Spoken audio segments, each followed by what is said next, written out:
Assalamualaikum warahmatullahi wabarakatuh. Ikuti dan kunjungi channel YouTube Maulizul Akbar NAD. Subscribe, like, share, komen.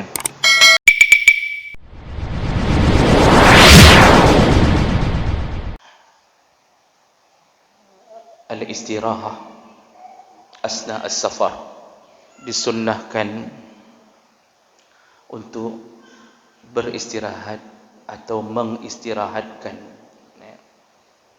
Disunnahkan beristirahat atau mengistirahatkan tunggangan ketika dalam keadaan safar.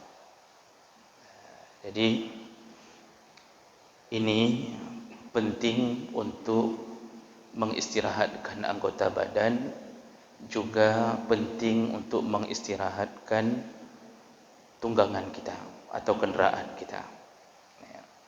Rasulullah sallallahu alaihi wasallam menyebutkan dalam hadis riwayat Abu Daud dengan derajat yang hasan, kata Rasulullah dari Abu Hurairah, "Iza safartum fil khassab fa'atu al-ibil haddaha min al-ard." Kalau engkau sedang berjalan lalu engkau bertemu dengan khasab. Khasab itu area yang banyak rumputnya. Maka berikanlah izin untuk untamu agar dia bisa menikmati rumput tersebut. Wa iza safartum fis sanah fadra'u biha naqbaha. Tapi kalau engkau berjalan di waktu musim kemarau, maka percepatlah berjalan agar engkau bisa istirahat di satu tempat yang tidak panas. Wa iza arastum fajtanibu at-tariq fa innaha turuqud dawab wa ma'wal hawam bil-lail. Lalu Rasulullah menyambung, kalau engkau berjalan di malam hari, maka hindarilah beristirahat di lorong-lorong atau jalan-jalanan kecil, karena itu tempat lalu lalangnya binatang, dan wa ma'wal hawam, juga tempat singgahnya singa. Itu begitu kata Nabi sallallahu alaihi wasallam. Jadi ini semua dijelaskan oleh Imam Nawawi. Wa qala an-Nawawi, karena hadis ini termasuk salah satu yang meriwayatkan adalah Imam Muslim. Imam Nawawi menyebutkan, wa hadza adabun min adabis siyar wan nuzul arsyada ilaihi sallallahu alaihi wasallam. Ini termasuk adab yang paling penting dalam perjalanan dan ketika singgah di satu tempat. Li'anna al-hasyarat wa dawabul ard min zawat as-samum was-sib' tamshi fil lail 'ala at-turuq. Kata Imam Nawawi, ketika kita istirahat di satu tempat, selain mengistirahatkan badan, mengistirahatkan binatang tunggangan, tapi berhati-hatilah untuk memilih tempat istirahat. Sekaligus kita termasuk beradab dengan binatang. Kita belum bahas adab dengan binatang, tapi di sini disebutkan jangan sampai tempat istirahat kita mengganggu tempat istirahatnya binatang. Nah, ini nanti kalau waktunya membahas adab dengan binatang, termasuk ketika istirahat jangan kencing di lubang-lubang yang tempat hidup binatang. Nah, jadi jangan sampai mereka tersakiti. Namun kita menghindari jangan sampai kita dimudaratkan. Jadi jangan singgah di tempat binatang-binatang buas. Jadi jangan sampai bermalam di kebun binatang, menyona hotel, ini ada masalah. Jadi Bapak Ibu yang Allah muliakan, ini tujuan istirahat ini yang paling penting adalah kita ini kalau memaksakan diri menyebabkan tinggalnya ibadah. Jadi terus-terusan di jalan, berhari-hari tidak turun-turun, tentunya akan memudaratkan diri. Jadi tetap disuruh sunnah beristirahat, sekaligus mengistirahatkan kenderaan. Tadi masa Nabi karena tidak ada mobil, tidak ada motor, tentu yang jadi tunggangan adalah kuda, unta, keledai. Itu keledai walaupun lebih kecil daripada kuda. Jadi ada 3 jenis yang mirip. Ada hisan, iaitu kuda. Lalu ada bighal, di bawah kuda sedikit namanya bighal kalau di Arab. Nah, di bawah bighal itu baru himar. Artinya lebih kecil lagi daripada bighal. Itu disebut dengan keledai. Keledai. Kita sering sebut keledai, tapi kita tidak bertemu dengan binatang itu di area kita. Itu keledai walaupun kecil, Masya Allah, kuat sekali berjalan. Kuat sekali. Bahkan salah satu kelebihan keledai, dia bisa menghafal jalan hanya dengan sekali kita lepaskan. Makanya orang-orang Arab dulu, itu kalau bawa barang di atas keledai, pergi dari Mekah ke Syam bawa barang, melewati gunung, berbelok sana, naik ke sana, turun di sini, itu jalan panjang. Tapi keledai itu dia bisa hafal. Sekali jalan, sekali pulang. Nanti beberapa bulan berikutnya, itu barang diletakkan di atas punggung keledai, ya, dikirimkan ke Syam tanpa ada yang menaikinya. Jadi enggak ada penunggangnya. Itu dia bisa tahu jalan itu sampai ke tempat orang yang dimaksud. Jadi walaupun orang kepegah bangai lagi keledai, tapi keledai punya kelebihan. Kita pintar-pintar kita enggak sampai ke situ kadang-kadang, tapi keledai Allah beri kelebihan. Nah, jadi Bapak Ibu yang Allah muliakan, ini pentingnya beristirahat. Ternyata Nabi langsung menyebutkan tentang betapa perlunya mengistirahatkan kenderaan. Kalau sekarang kenderaan kita tentunya bukan binatang-binatang, tapi perlu mengistirahatkan mesin. Perlu mengistirahatkan mesin. Baik. Kemudian tadi dilanjutkan dengan hadis Nabi, jangan sampai beristirahat di tempat bermalamnya singa. Nah, ini tentunya untuk menjaga agar kita tidak mendapatkan mudarat. Dalam hadis yang lain Rasulullah mengatakan, iyyakum wa ta'ris ala jawadit tariq. Berhati-hatilah kalau engkau bermalam di lorong-lorong kecil, karena hidup mereka itu kalau di tanah Arab itu di antara perbukitan itu ada lorong-lorong di lembah-lembah. Biasanya binatang-binatang yang buas itu di situ, ular padang pasir itu sering bermalam di lubang-lubang. Makanya sejarah menyebutkan Abu Bakar ketika hijrah bersama Nabi, beliau yang lebih dahulu masuk ke Gua Sur, untuk menutup lubang-lubang, mensterilkan lubang agar tidak tergigit Nabi, sehingga beliau merelakan bahwa beliau yang digigit. Jadi dalam sejarah sebutkan beliau sempat digigit oleh ular dan bengkak demi agar Nabi tidak terluka. Makanya wajar Nabi menyebutkan, kalau seandainya aku dibolehkan memilih kekasih seperti Musa memilih Harun, sungguh aku akan memilih Abu Bakar menjadi kekasihku. Artinya seandainya ada Nabi yang boleh dijadikan lagi setelah Muhammad sallallahu alaihi wasallam, sungguh Abu Bakarlah pilihannya.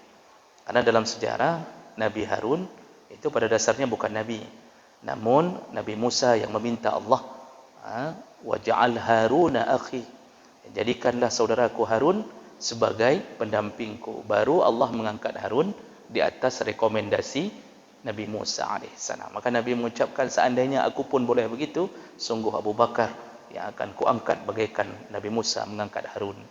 Jadi ini memang perjalanan yang melelahkan, butuh keimanan tingkat tinggi.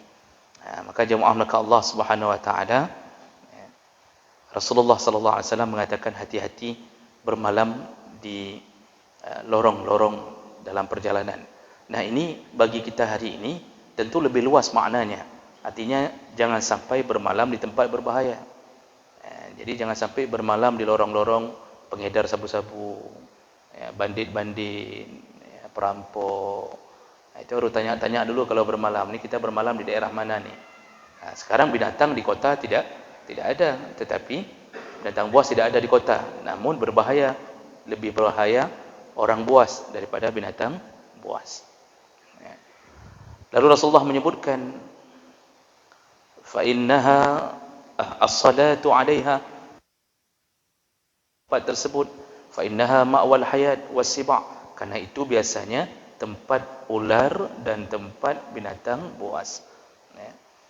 Wa qada'ul hajah 'alaiha fa innaha al-mala'in, dan jangan sampai engkau buang hajat di lubang-lubang yang engkau singgah, karena itu termasuk perbuatan yang dilaknat. Ya, jadi jangan ganggu binatang ketika kita singgah. Ya. Baik. Berikutnya. Ada berikutnya yaitu ja'lu ammati safari lailan.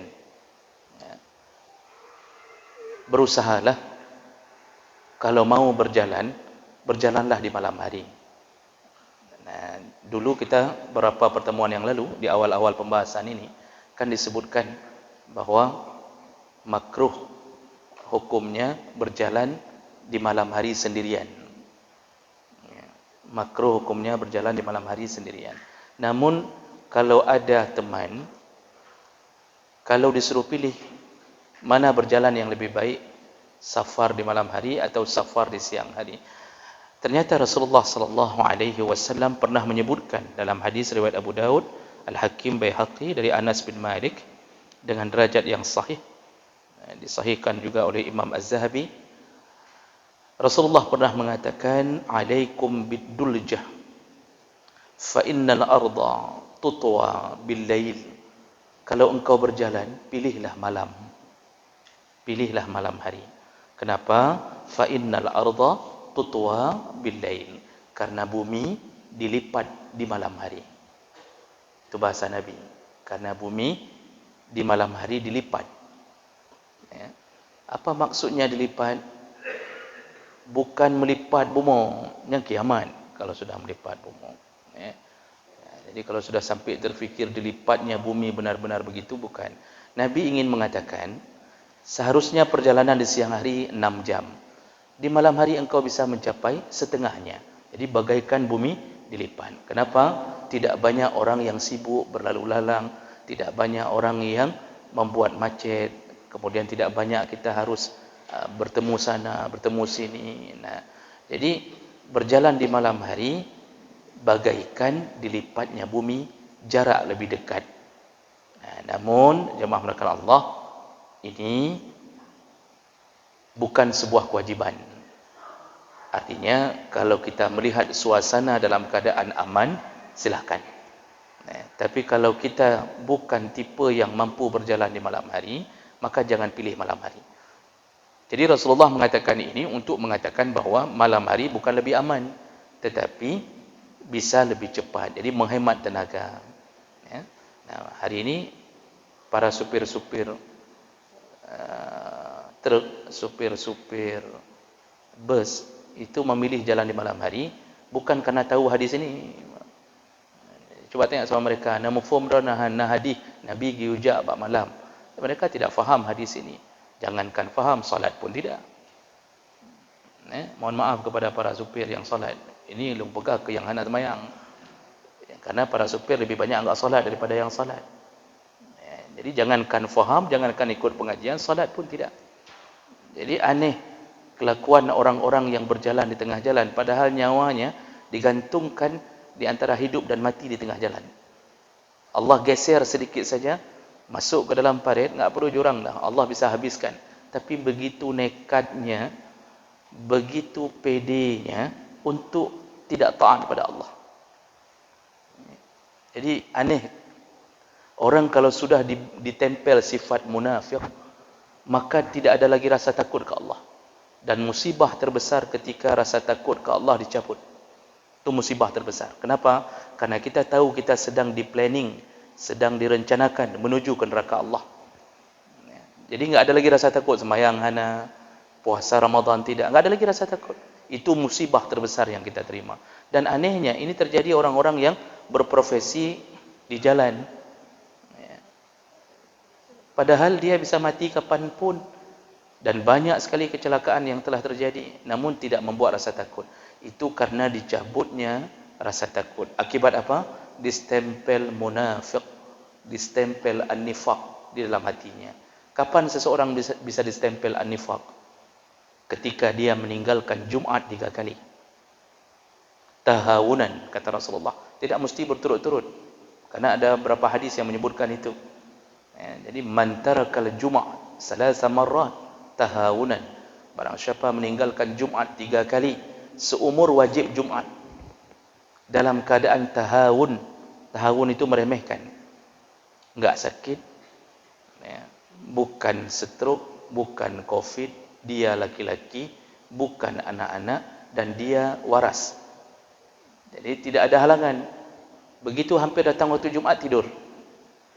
3 kali dari masa balik tinggalkan ini dalam keadaan meremehkan, maka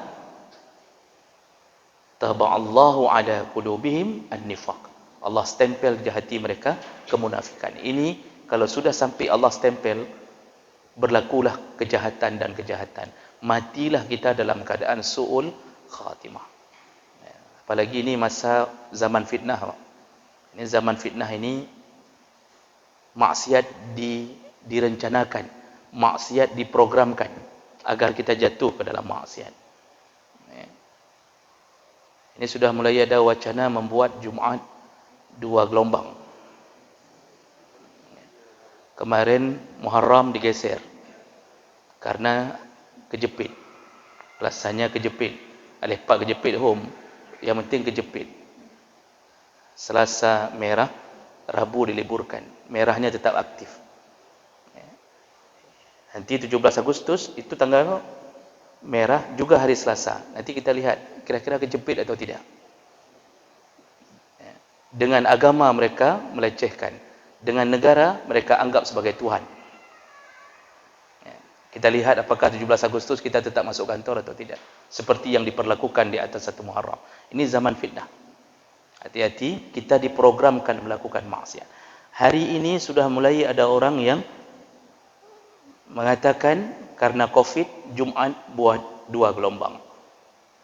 Jemaah maka Allah, jumhur ulama mengatakan Jumat tidak sah dilakukan 2 gelombang.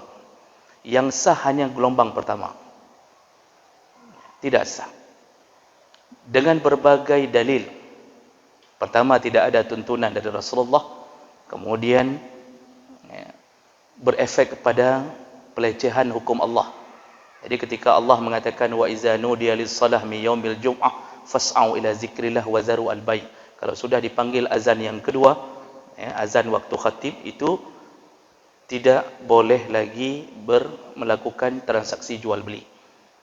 Nah, bagaimana kalau orang melakukan gelombang kedua, orang jualan di luar tidak mau berhenti jualan dengan alasan nanti saya ambil gelombang kedua, akan gelombang pun hanya urusan dengan azan gelombang pun, maka terjadi pelecehan terhadap hukum Allah. Jadi tidak ada Jumat gelombang kedua. Kalau dipaksa, Pak, jangan buat, sudah saatnya melawan. Paksa, sudah saatnya melawan. Dan MUI sudah mengeluarkan fatwa, tidak sah Jumat gelombang kedua. Tidak sah. Walaupun uzur syar'i, walaupun Covid, walaupun dalam keadaan mudarat, tidak boleh. Kenapa? Pengganti Jumat mudah. Bukan buat gelombang kedua, sembahyang zuhur saja. Selesai urusan. Oh, enggak bisa datang gara-gara mungkin terjadi bala besar-besaran. Suruh ganti bukan dengan gelombang kedua, disuruh ganti dengan zuhur. Selesai urusan. Allah tidak marah ke kita gara-gara ada mudarat. Nyopakan tiba-tiba muncul ide untuk buat gelombang kedua. Tidak sah. Jadi jangan lakukan. Jangan lakukan. Jadi jemaah maka Allah, ada waktunya kita bisa taat kepada makhluk, ada waktunya kita harus kobarkan peperangan kepada orang yang memaksakan maksiat. Jadi hal-hal begini kita akan terus terjadi, Bapak. Maka bersabarlah sampai Rasulullah mengatakan ketika datang zaman fitnah itu, gigitlah sunnah nabimu dengan geraham, kata Rasulullah, bin nawajis. Gigit. Jadi Rasulullah bukan suruh taruh sunnah di sini, disuruh gigit. Kenapa? Ada orang yang menarik-narik agama. Kita disuruh gigit, pertahankan agamamu kalau mau selamat. Ini belum apa-apa, Pak. Nanti akan datang bosnya yang bernama Dajjal. Bosnya baru datang nanti. Ini belum apa-apa. Kata Rasulullah, tidak ada fitnah yang terbesar kepada umatku kecuali dengan datangnya Dajjal. Tidak ada yang lebih hebat. Jadi jemaah maka Allah Subhanahu wa taala, ya. Jadi kalau disuruh pilih, boleh melakukan perjalanan di malam hari. Baik, satu lagi, ya, sebelum kita bertanya jawab. Berikutnya, ya, selama dalam perjalanan, iqtinamul waqti fi zikri wa ta'ah. Selama dalam melakukan perjalanan, perbanyaklah habiskan waktu dalam zikir dan ketaatan. Ya. Karena kita ini ketika dalam perjalanan, doa kita lebih cepat makbul. Tapi kita tidak memanfaatkannya. Banyak orang tidak pernah berdoa dalam perjalanannya. Padahal ketika dia berjalan, Allah menunggu apa yang dia minta. Sudah pernah kita sebutkan kenapa Allah memuliakan orang yang musafir. Karena orang musafir itu memang mendapatkan sepotong azab, susah dalam perjalanan. Makanya Allah muliakan, doanya diterima selama tidak ada benda-benda yang maksiat bersamanya. Darahnya tidak bercampur dengan uang haram. Mobil yang dia beli bukan dengan cara yang haram. Karena ada hari ini doa banyak dalam mobil, putar kaset, putar Al-Quran, terus-terusan. Mobil hasil curian. Atau mobil beli dengan cara riba. Mobilnya tidak haram, prosesnya yang haram. Lalu di belakang mobil ditulis kalimat sallallahu ala Muhammad sallallahu alaihi wasallam, atau ditulis la ilaha illallah Muhammadar Rasulullah. Sang-sang danging tulisannya, ya, seakan-akan waktu kita lihat tulisan itu, penghuni mobil sang ulama mandum. Padahal urung pajuh riba mandum dalamnya. Hanya menuliskan mobil dengan la ilaha illallah, sang kareman habis, kasadeh habis kan. Begitu orang hari ini bermain dengan simbol. Iman tidak ada, tapi simbol seakan-akan beriman. HP ringtone-nya Al-Quran. Pakai kopiah tertulis la ilaha illallah Muhammad Rasulullah. Lalu bawa masuk ke WC. Jadi ilmu simbol orang saleh. Makanya Rasulullah mengatakan at-taqwa hahuna. Ketakwaan itu di sini, bukan di simbol. Bapak boleh pakai jubah, boleh pakai kain sarung, boleh pakai apa saja. Jangan vonis orang antara penduduk surga dan neraka, karena yang tahu cuma Allah di dalam hati. Banyak orang yang nampaknya tidak mirip orang saleh, padahal mungkin dialah orang yang takut dengan Allah. Makanya Allah mengatakan wa minan nas may yu'ajibuka qawluhu fil hayatid dunya wa yushhidullah ala ma fi qalbihi wa huwa aladul khisab. Di antara manusia ada yang engkau kagum sekali ketika dia berbicara. Seakan-akan dia mempersaksikan Allah di dalam hatinya.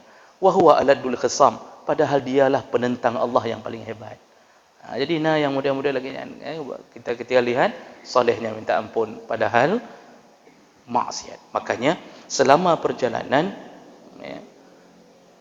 senantiasalah dalam taat. Dalam mobil memutar Al-Quran bagus, namun jangan sampai memutar Al-Quran tapi kita sibuk berbicara sehingga tidak mendengarkan. Itu juga melecehkan, karena Allah mengatakan wa iza quri'al Quran fastami'u lahu wa ansitu la'allakum turhamun. Kalau dibacakan di hadapanmu Al-Quran, diamlah, dengarlah, semoga engkau mendapatkan rahmat. Suruh diam dengar. Ini kita putar Quran. Apalagi mungkin kalau kita bawa teman-teman yang baru naik pertama sekali mobil kita. Jadi biar nampak malim, kita putar Quran. Habis putar Quran, bicaralah dari mulai perjalanan Rasulullah sampai teruk bandar, itu bicara, bercanda, ketawa. Al-Quran jalan sendiri. Itu perbuatan yang melawan syariat. Jadi kalau begitu, putar musik. Musik juga bukan bahagian yang baik untuk didengarkan, karena musik mengeraskan hati. Musik mengeraskan hati, kecuali musik-musik yang memang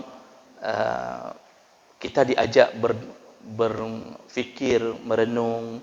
Itu masih bolehlah, walaupun ada khilaf antara, ada yang mengatakan musik haram mutlak, ada yang mengatakan musik tidak haram kalau masih berbau agama. Itu khilaf, enggak bisa divonis, itu khilaf, ya.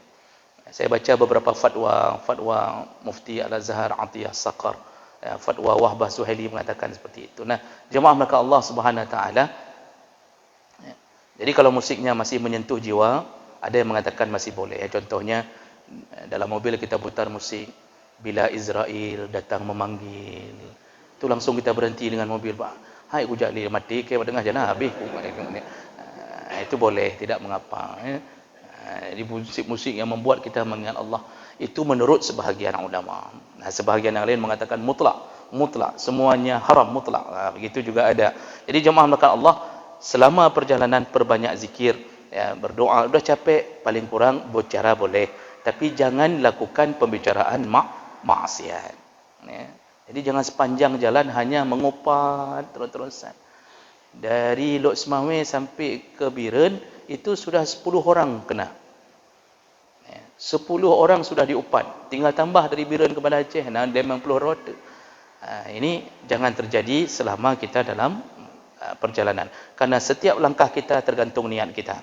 Dalam surat Yasin ayat 12 Allah mengatakan, inna nahnu nuhyil mauta wa naktubu ma qaddamu wa atharahum wa kulla syai'in ahsaynahu fi imamin mubin. Kata Allah, sesungguhnya kami membangkitkan, ya, yang telah mati. Kami bisa menghidupkan yang telah mati. Wa naktubu ma qaddamu, dan kami juga menulis apapun amal yang telah berlalu.